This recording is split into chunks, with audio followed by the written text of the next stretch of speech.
Welcome to our channel, Zoomin' with the Zimms. In today's episode, we'll give you an update on the surprise destination we went on. So since we didn't want to take the trailer and test the transmission in a full test, we thought, hey, let's take a trip with the truck, which is why we fit at the back of the truck to camp in. And we drove west, which the rest of this trip we're going east. So we thought we'd take a couple-hour trip west towards... New Orleans. I had never been to New Orleans. I wanted to go just see the city and eat the amazing food. So we're going to go through that trip. Basically, it was just a weekend. We did work on the way out there. So, I think we left early in the morning, and then we were advised to stop at Ocean Springs, which was a neat little place. So we actually worked in Ocean Springs and checked out a couple coffee shops and bakeries.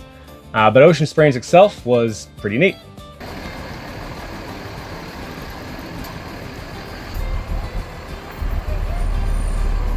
Pre-shop French kiss pastries.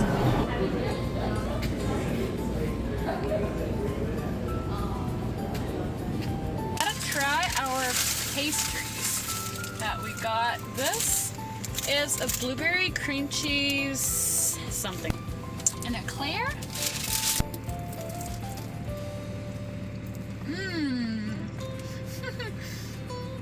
So good. We spent the afternoon in Ocean Springs walking the streets and looking at fun, cute shops. There's a lot of window shopping and real shopping to do. We ate lots of yummy pastries at my favorite place, French Kiss Pastries, which is definitely worth checking out if you're in the area. Now we're on to our next destination, Fontainebleau State Park. I know. Dark as it is. The video doesn't do it justice. Or even pictures of the phone. Like, it looks so beautiful. That's literally the picture I saw on the website. It's across the lake from, or Lake Pontchartrain, from New Orleans. Yep, so that's what we set up the truck for. We ended up getting an electric RV spot, which was nice because it was really cold and we had to have a heater. So we just parked in a little small RV pull-in spot with the truck and set up camp and then enjoyed Fontainebleau. It was a really, really neat place. For a stereotypical southern coast park, it had all of the stuff. It had the live oaks, it had a beachfront. It was really neat. So we enjoyed the trails there. It's got an old sugar ruins, a sugar mill ruins, which is cool. This was in January, so it got cold. It got down to like the 20s at night. So we were definitely glad to have the electricity on the site to run our heater. But the camping experience was fun. We enjoyed that. And then headed on to New Orleans. To get to New Orleans, we crossed the world's longest continuous bridge, the Lake Pontchartrain Causeway. I think it's like the world's longest continuous bridge over water, like 24 miles long. So it took about 30 minutes to cross it. Unfortunately, it was after sunset, so it was dark. We didn't get to see much, but it was still cool knowing you were on the world's longest continuous bridge. It was a long drive. 6 more miles to go. Pretty tame in the mornings. So because it was cold, New Orleans was actually fairly calm. Not deserted, but the streets were quiet. So we spent some time walking around the French Quarter, got to see all the cool architecture, some neat shops there. During the day, it's pretty tame, so it was fun to walk around and visit everything. And got to see some of the classic iconic shots.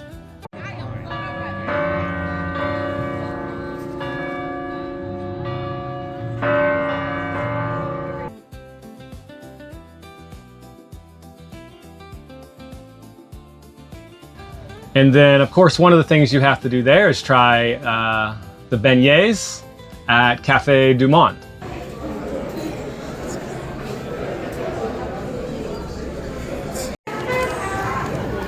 Original Café du Monde. What do they look like? Nice and hot. Ooh, that looks good. Crispy exterior, soft interior. Just like me. Oh, you're good. After trying Café du Monde beignets, we thought, all right, let's go try the other one in town, which is at Cafe Beignet.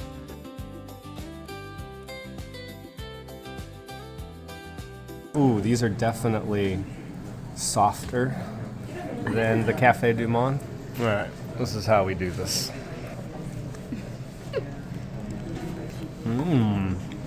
Yeah, I think we like this better than Cafe du Monde. After trying both of them, I think we both agreed we preferred one over the other, which was... Cafe Beignet.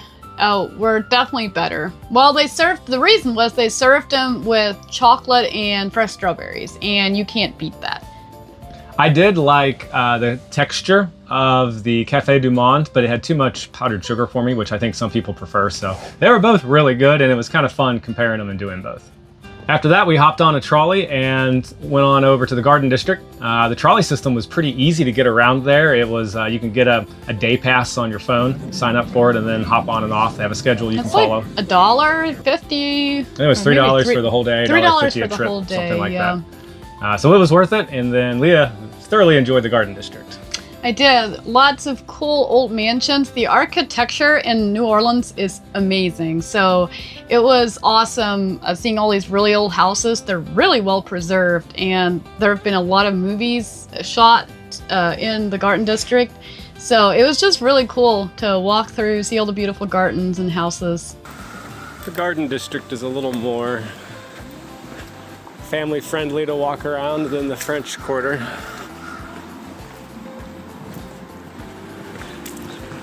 It is nice when it's sunny.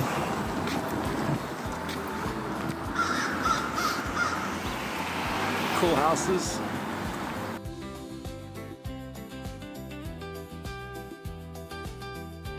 And then the last thing we squeezed in at New Orleans was the World War II Museum, which I think is highly recommended. All right, let's check out the World War II Museum.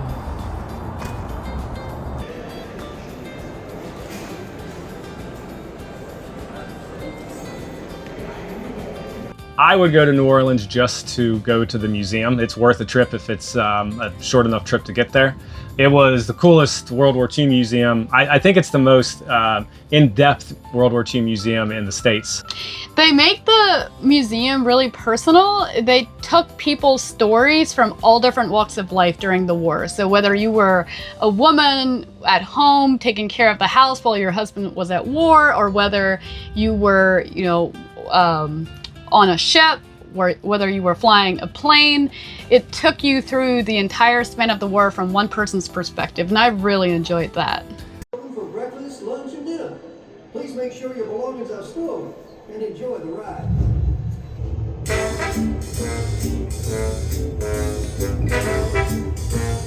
Fancy.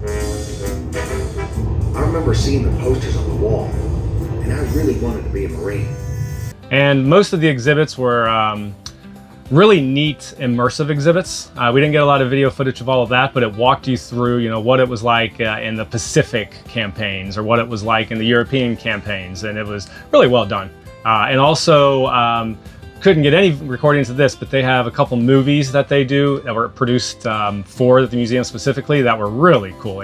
They called it, I think, a 4D experience because it has props pop up, at certain points in the production. So it was cool.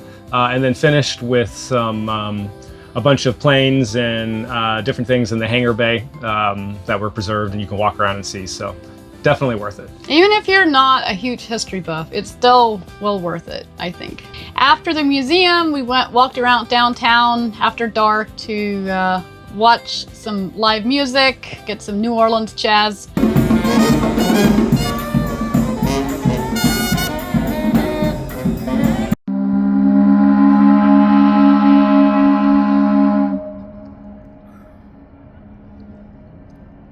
And I think we ended the night with ice cream. One of your favorite ice cream places. They make it there, and the guy was really enthusiastic about his homemade ice cream. It was a small family-owned shop with hand-curated flavors and very unique flavors. I think the most unique they had was strawberry goat cheese, which was actually really good, surprisingly. The cheese was good, not like you would think of goat cheese. It was really good. Like it didn't bah when you bit in it.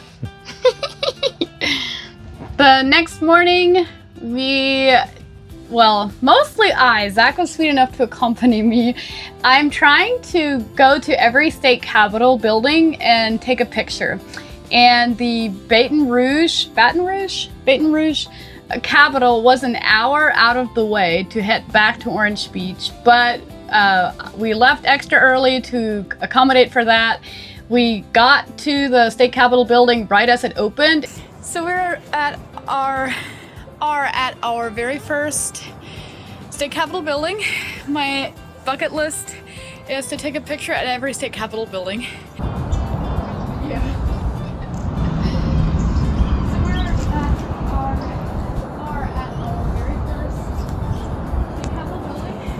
For this state capitol building, you can go up in, I forget how many floors, like 30 some floors.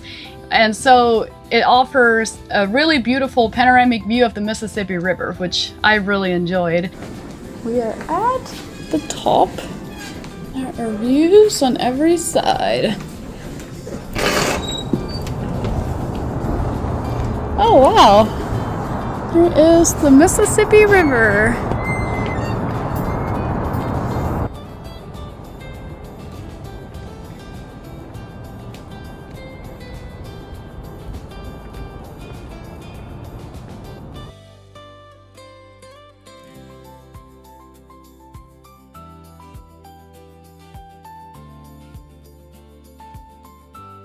Got my picture, which was the important reason we came, and then we headed back to Orange Beach.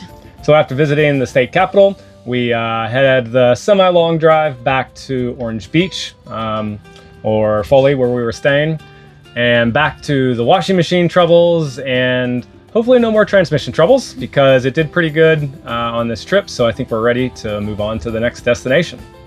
It was nice getting away for a weekend and not think about frozen water pipes or leaking water pipes or leaking toilets or potential bad transmissions. So all in all, this was a 10 out of 10 weekend. It was a lot of fun. But time to move on. We are now heading towards Florida, and we're going to visit some friends on the way through and then down into Florida. Before we end, quick question. Have you liked and subscribed? Thank you!